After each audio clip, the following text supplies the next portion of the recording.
Ça a des Maintenant, conséquences, hein, sur l'habillement, tu as vu? Même sur le sac à exactement, main, en fait, hein. exactement.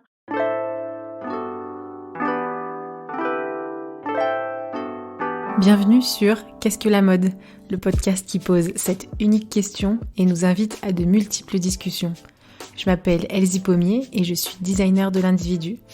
Cette émission est mon moyen d'étudier ce vêtement qui nous habille et j'en profite pour faire connaître les métiers qui font l'habit. Chaque lundi, retrouvez Audrey Millet, historienne, et moi-même pour un instant culture. Et les vendredis, une interview d'un acteur de la mode. Le podcast est disponible sur toutes les plateformes. Abonnez-vous pour rester informé et partagez votre avis. Habillé, habilleur, bonne écoute.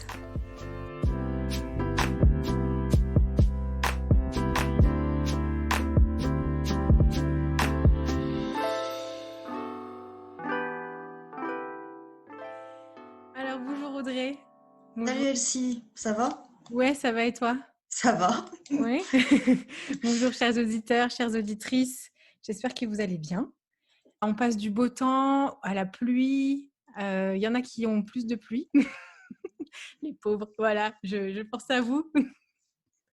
Et mais du coup, justement, ouais, est-ce que ça te dirait, Audrey, de parler parapluie? Ah ben, je peux parler parapluie, je suis une professionnelle du parapluie puisque je vis dans le grand nord de l'Europe. Je vous dirais bien la Sibérie, mais c'est pas situé tout à fait là, mais ça ressemble à ça. Donc le parapluie, c'est un peu dramatique cette histoire parce que jusqu'au milieu du XVIIIe siècle, on dit parasol et parapluie de manière indifférente. Donc Ouais, parce que déjà, dans l'inconscient collectif, parapluie, c'est contre la pluie. voilà, Et c'est déjà, comme c'est drôle. paratonnerre, quoi. Ouais, c'est ça. Et puis, on va. Et parasol, un parasol, c'est beaucoup plus grand, c'est pour la plage ou c'est pour les terrasses. Là, on a Et au bien différencié. XVIIIe siècle, c'est le même. Voilà, Ah, c'est ok, la même d'accord. chose. Bon, depuis le parasol, c'est ce que tu dis, hein, ça désigne vraiment un objet qui Hmm. protège du soleil et le parapluie qui protège donc des intempéries, hein. On va être concret, comme d'habitude, on a fait un peu de stylisme et de modélisme dans notre vie. Un parapluie est constitué d'un bâton central, Ouais. au bout duquel, en fait, il y a des nervures qui vont soutenir un tissu, des nervures qui vont se développer. Et des nervures articulées, du coup. Voilà, c'est ça. Et en fait, alors d'abord, on a des bases en fait, hein, c'est assez basique, hein, Hmm. comme outil. Certains vont pouvoir se replier et d'autres restent rigides, hein. Hmm. Donc on a déjà plusieurs sortes, déjà une variété qui s'impose. Les premiers parapluies. Les premiers parapluies datent quand même de 3000 avant notre ère. Ah oui, d'accord. On pense que c'est un symbole religieux en Égypte, en Chine et également en Inde, et que c'est associé à un statut élevé. Donc, dans de nombreux pays d'Asie, en fait, les parapluies sont les paratrucs, hein, parasol ou parapluie comme vous Hmm. voulez, sont en fait exclusivement réservés à l'élite. Euh, on a par exemple le souverain de l'Empire birman, hein, donc en Birmanie, qui a notamment un titre, alors accrochez-vous, hein, roi des éléphants blancs et seigneur des 24 parapluies. Ah oui, c'est Voilà. précis. Donc, C'est... si vous voulez un titre, voilà, ce soir, réfléchissez à quelque chose comme ça, roi des éléphants blancs et seigneur des 24 parapluies. On passe en Chine, hein, sous la dynastie des Ming. Donc, les Ming, c'est 1370 à peu près, 1650, hein, juste un petit peu avant. L'homme ordinaire n'a pas le droit d'utiliser un parapluie, en tissu ou Ok. en soie. Oui, oui, seul le papier est autorisé. Alors, un papier qui peut être peint ou qui est laqué, hein. Donc, Ouais. selon les historiens, on pense qu'en fait, le parapluie est utilisé précocement en Europe comme un objet de cérémonie, hein, et notamment par le pape, hein. Donc là, on a fait Ah bon, l'Égypte, ouais. l'Empire birman, on a fait également les Ming, hein, la Chine et le pape. Donc, sachez maintenant que quand vous tenez un parapluie, c'est pas du tout un objet de malheur pour vous protéger de la pluie, mais c'est un objet qui va relever votre statut élevé. C'est une manière positive de le voir. Ouais, Moi, c'est je ça. vais rester hyper Un positif, hein, mais objet sur de instinct. cérémonie. Nous sommes, vous êtes en cérémonie quand on C'est a un ça. parapluie. Alors ensuite, on a évidemment, on en parle souvent, hein, ce développement des empires européens vers l'Asie, donc cette précolonisation, hein, Mmh. et notamment celle des Portugais vers l'Asie, qui au VIe siècle va participer à l'essor du parapluie. Il va protéger du soleil afin de garder son teint pâle. Statut élevé, encore une Oui. fois. Le On ne travaille parapluie, pas dehors. voilà, c'est ça, il ne faut pas abuser, hein. On ne travaille pas d'ailleurs. Et le parapluie imperméable, il va être adopté tout d'abord, pas en Afrique du Sud, hein, en Angleterre. Ah bah oui, Hein, chers amis. oui, chers amis, voilà, donc c'est là où il pleut. Mais attends, Euh, juste une petite question, parce que tu parles de textile, donc technique, technologique là, Là, on retire est la pluie. encore au 18e. Ah ouais. Là, bon, si tu veux, c'est adopté au XVIIIe siècle en Angleterre, donc via le commerce des Indes et de l'Asie, hein, qui nous ramène Mmh. cet objet. Et, mais en fait, si tu as un parapluie au XVIIIe siècle, ça prouve que tu n'as pas de calèche pour t'amener partout et Mmh. de laquer. Donc, le parapluie, qui était en fait un statut élevé, choup, transformation, ça devient un symbole de statut beaucoup plus modeste. Cela prouve, si tu as un parapluie, que tu n'as pas les moyens de posséder une voiture. Là, tu parlais de technologie, tu as raison, on commence à se poser des questions. On se dit, Oui, ah, c'est quand même pratique. parce que tu parlais de papier, Voilà. avant c'était en papier, papier laqué, ensuite arrive la soie, mais on a beau travailler le tissage et il a beau être ultra serré, ça C'est reste, pas suffisant, tu as voilà. raison. Voilà. Donc pour Alors, arriver hydrophobe, hydrofuge, ouais, alors, on n'y est pas encore, hein. Alors, on va ouais, refaire des tests. C'est un petit peu l'atelier du petit alchimiste, hein. d'accord. Donc, on va prendre de la toile, on va la huiler. Mais Mmh. bon, c'est quand même pas super pour l'humidité, hein, faut pas rêver. Le bâton, il est aussi ultra lourd. Parce qu'on n'est pas encore en pleine révolution industrielle, donc on n'a pas ces matériaux cheap, légers, toute cette Ouais. transformation dont on parle à chaque fois parce qu'elle est essentielle. Et c'est là que débarquent les Français. Voilà, j'ai presque envie de dire c'est le Made in France, quoi. Voilà. Voilà, c'est ça. Les Français inventent des parapluies cannes pour que ce soit moins moche et ça permet également, ils inventent aussi la sangle qui permet de porter le parapluie en bandoulière. Et bien là, Mmh. ça va quand même transformer nos affaires. Ça permet de ne pas avoir un truc trop lourd à la main. Alors, Eh juste oui. l'invention d'une simple sangle, hein, en fait, va Ouais. véritablement développer le parapluie. Donc, on Mmh. a un premier brevet. D'accord, et du coup, tout ça, ça fait gagner en élégance, déjà l'élégance à la française, Absolument. voilà. La démarche, on va sûrement en reparler tout à l'heure, mais quand Mm. on a un parapluie, on marche différemment. Ouais, c'est l'élégance, quoi, à la française. Et là, c'est voilà, on est en pleine révolution industrielle, comme d'habitude, donc on va essayer d'utiliser tous ces nouveaux matériaux, hein, toutes ces nouvelles technologies, invention, innovation, comme vous le sentez, au service de l'élégance pour tous, d'une forme de démocratisation et de première consommation, en fait. Donc, Mmh. un brevet en 1786, ce qui Mmh. prouve que le parapluie va bien se vendre. Le mec qui brevette, il se dit, c'est une bonne Ouais, idée, ça, il y a un truc, il y a un un truc à truc. garder. Ensuite, il y a plusieurs centaines de brevets, mais il faut attendre l'introduction de l'acier. L'acier, vraiment le matériau de la révolution industrielle. L'acier va remplacer les os de baleine, Mmh. exactement comme dans les corsets en fait. Et l'acier, ça va convaincre les clients, c'est beaucoup plus léger. Développement des modèles qui sont présentés dans les expositions universelles et des fabricants qui remportent aussi des prix parapluies Ouais. dans ces expositions-là, notamment les deux frères Sangster qui ont des parapluies recouverts d'alpaga, qui est un tissu moins cher et plus robuste que la soie, c'est ce que tu disais. Ouais, ouais. Et je reviens juste sur un point, tu l'as abordé, tu parlais d'os de baleine. Mmh. En fait, on parle de baleine, par exemple, dans les soutiens-gorge, dans les sous-vêtements et tout ça, parce que fait, à la base, c'était des fanons Oui, c'est tout à de fait ça. baleine. Donc, c'est pas juste... c'est vraiment pour ça que ça s'appelle baleine. Et si vous voulez, si un jour vous pouvez retourner au Victoria and Albert Museum. Il y a des radios de certaines lingeries et de parapluies qui restent et c'est magnifique à voir. Et on voit justement qu'avant, dans la baleine, on utilisait tout parce que dans la baleine, c'était la graisse animale pour le cosmétique et puis les fanons pour justement tout ce qui Mmh. était système de baleine, voilà, pour les parapluies entre autres. Voilà, donc je voulais Absolument, juste ouais. faire ça. Bon alors l'acier, hein, ça définitivement l'acier Ah ça a bah, transformé notre corps. C'est un peu bah oui. bizarre de dire ça, mais c'est dingue et on va aussi, améliorer les poignées. Mmh. Que franchement, même aujourd'hui, quand on a des poignées de parapluie, moi je sais jamais comment tenir ces trucs-là.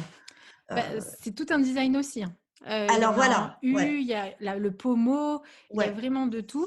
J'avais même vu une fois, des pommeaux qui devenaient des boîtiers, à l'intérieur, on cache des choses.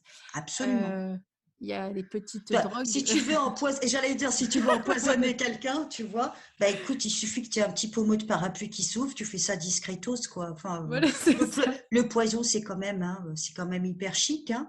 Heu, donc on rivalise d'ingéniosité et c'est à ce moment-là, véritablement, que le parapluie devient un bel objet. Comme tu le dis, on va sculpter, les Mmh. poignets, on va les faire en corne, en ivoire, on va Mmh. les décorer d'or et on peut même les modifier. Mmh C'est-à-dire mh. qu'il y a une personnalisation, hein, de la poignée du parapluie et D'accord. on les vend en boutique ou c'est même des marchands ambulants. C'est vraiment, tout ce développement, cet essor du petit objet, de la miniaturisation et du bibelot, en fait. Et Mmh. alors, on a de l'ivoire, mais ensuite on va avoir également du plastique, hein.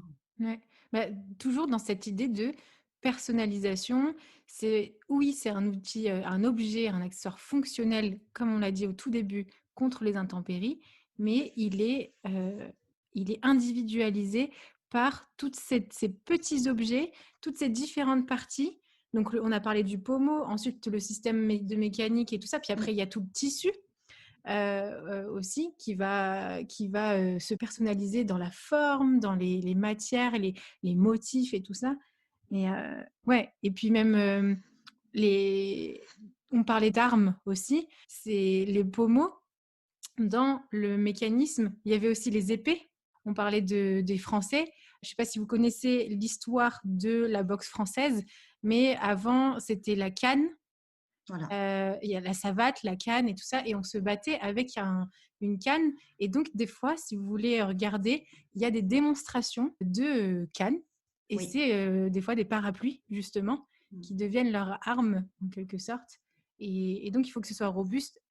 Et en parlant d'armes, c'est amusant ce que tu dis, parce que la reine Victoria, dont on parle souvent, hein, Ouais. dans ce podcast, hein, c'est un peu notre pop star, notre influenceuse du 19e siècle. La reine Victoria, en fait, à la suite d'une tentative d'attentat, on lui a doublé son parapluie d'une cotte de maille.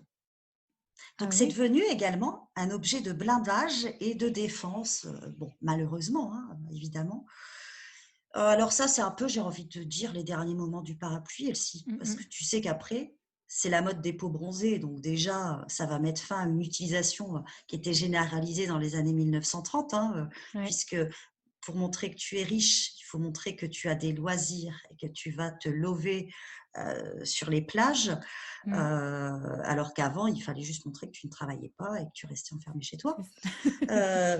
Et les Américains, ils vont aussi, alors toujours ce truc on en parle souvent, hein, de leur sportswear, de leur invention du postwear et pratiquement de la mixité, hein, vestimentaire. Ils imposent un parapluie hommes et femmes. Voilà, D'accord. dégenré en fait clairement. Heu, Ensuite on a évidemment, le parapluie télescopique. Alors ça, si en 1930 tu as ton parapluie télescopique, ah bah, tu es juste, Ouais. tu es la pop star de l'innovation, voilà quoi. Ah ouais, tu es le Là grand tu es, businessman. tu es la technologie incarnée quoi. Ah ouais. C'est un truc de fou. On va dire que dans les années 50, il est rendu accessible, hein, le parapluie pour tous grâce au nylon. Mmh. Parce que voilà, le nylon, alors toujours entreprise américaine, hein, de base de parachute, le nylon qui a fait aussi, qui a participé également à nos collants, nos bas. Donc le nylon, clairement, va, va démocratiser, le parapluie. Mais il n'y a pas que les parapluies en nylon dans la vie, hein. Il y a Ah oui. aussi la littérature qui s'est Mmh. emparée du parapluie et c'est vraiment le symbole de l'uniforme anglais, hein. Tu vois le Ouais, trench, j'allais tu dire. vois le parapluie, bah ouais, Chapeau melon. voilà, on y est, hein. Ouais. Ah non. Mais on a tous eu ce problème quand même de parapluie, hein, Elsie, à 2 balles, qui à un moment explose et Se jette en croyez-moi, arrière. voilà, qui à un moment, limite t'emporte, quoi. Enfin, te Ah dis oui, que oui, oui. t'es pas à la hauteur du climat. En Voilà, et plus, il t'insulte. exactement, et Tu- tu ne danses pas sous la pluie. Voilà, et là, tu as la honte. Tu as la honte parce Exactement. que ton parapluie est complètement et que tu cherches une poubelle, puisqu'il n'y a plus beaucoup de poubelles en plus dans la rue maintenant. Alors, il faut peut-être privilégier quand même un parapluie plus durable, Mm. qui n'est pas hors de prix par ailleurs. Ouais, c'est Vraiment pas possible. hors de prix, hein, même à la maison du parapluie, qui est loin d'être hors de prix, plutôt que ce parapluie que beaucoup de gens ont acheté devant les caisses de grands magasins dont on taira le nom, mais où il y a 3 chaussettes et les parapluies, le petit objet qu'on ne va pas spécialement acheter, on dit ah mais merde, oui c'est vrai mon parapluie il y en Ouais. a plus, il est cassé. Non non, vaut mieux investir dans un beau parapluie. Et franchement moi je suis assez pour le parapluie transparent. Ah ouais. Mais non mais ce Ouais. parapluie transparent, il est extraordinaire parce qu'il va avec tous les vêtements. Yes. Et puis, J'aime le léopard, tu vois, le oui, oui, oui. tartan. Mais si je m'habille en léopard et que j'ai un parapluie tartan, c'est le bordel, Bah quoi. voilà. Ça Et va puis, il pas n'y a du plus tout. la lumière. En fait, c'est déjà qu'il fait sombre quand il pleut. Donc, et donc, en plus, ça coupe toute la lumière. On ne voit plus la luminosité de notre visage et de notre regard. C'est sûr que ça rend encore plus morne, quoi. Ça ouvre, quoi. Ah Tu vois, voilà, exact. tu peux même te faire des films, quoi. Tu vois, c'est ton Ouais. hublot sur le ciel. Non, mais moi, j'ai développé depuis quelques années un véritable amour du parapluie. Sans doute dû à un climat peu clément autour de moi et ça permet d'optimiser mes jours assez sombres. Ah ouais. Bah alors moi, je commence à me réapproprier cette pièce puisque j'étais une phobique des parapluies. Je suis grande, donc quand les gens ont leur parapluie dans la rue, ça va pile sur mes yeux. Je suis effrayée. Enfin, je vous partage mon petit. Non, mais moi, je suis petite. Du coup, si j'ai un parapluie trop grand, notamment d'ailleurs pas transparent, Mm. c'est bon, j'ai disparu. Voilà. Je ne suis plus là. Mais oui, non, mais du coup, voilà, vraiment, je supportais pas cet objet. En plus, à chaque fois que j'en avais un, bah, je faisais partie de toutes ces personnes qui font que ben, tu l'as, tu le poses, tu l'oublies en Oui, partant. oui, oui, oui, oui. Donc, en fait, comme je reviens sur ce que tu disais, plus il est robuste, joli, beau à notre image en soi, on va pas l'oublier parce qu'en fait, il va faire partie de la tenue. Et c'est pour ça que bah, quand on pense au gentleman anglais, il fait partie de sa tenue. C'est un véritable accessoire Mm. et il peut être beau. Il n'est pas juste fonctionnel. Privilégiez un parapluie grand, Mm. si vous êtes du genre à le perdre, ou alors un grand sac pour pouvoir mettre le petit parapluie. Oui, C'est, voilà, c'est ça. Et ça a des maintenant, conséquences hein, sur l'habillement, tu as vu, même sur le sac à exactement, main en fait. Hein. exactement. Grâce au vintage, on retrouve des beaux parapluies Ouais. avec des belles couleurs, avec du bois, Mm. avec des petites, des sangles, comme tu disais, en cordelette, Ouais. très jolies, et qui habillent en fait vraiment une tenue et qui ramènent la joie sous la pluie en fait. Et ça, c'est ça. Et la sangle, c'est un côté samouraï. Hein. Mm. Tu vois, c'est quand même le parapluie qui protège. Quoi. Moi, voilà, je suis pour la cendre. Je trouve que c'est pas mal là. On a réussi à donner de l'amour au parapluie, qui Ouais, quand même signifie qu'il fait moche et que ça craint. Quoi. c'est ça. Et pour finir avec cet épisode sur la pluie et sur ce parapluie, je voulais laisser un petit mot pour garder cet humour et cette joie que donne ce parapluie. Dites parapluie. Vous aurez appris un nouveau mot en néerlandais. Il faut parapluier notre vie. Quoi. Exactement. Voilà. Voilà. Bonne journée, Elsie. Bonne journée.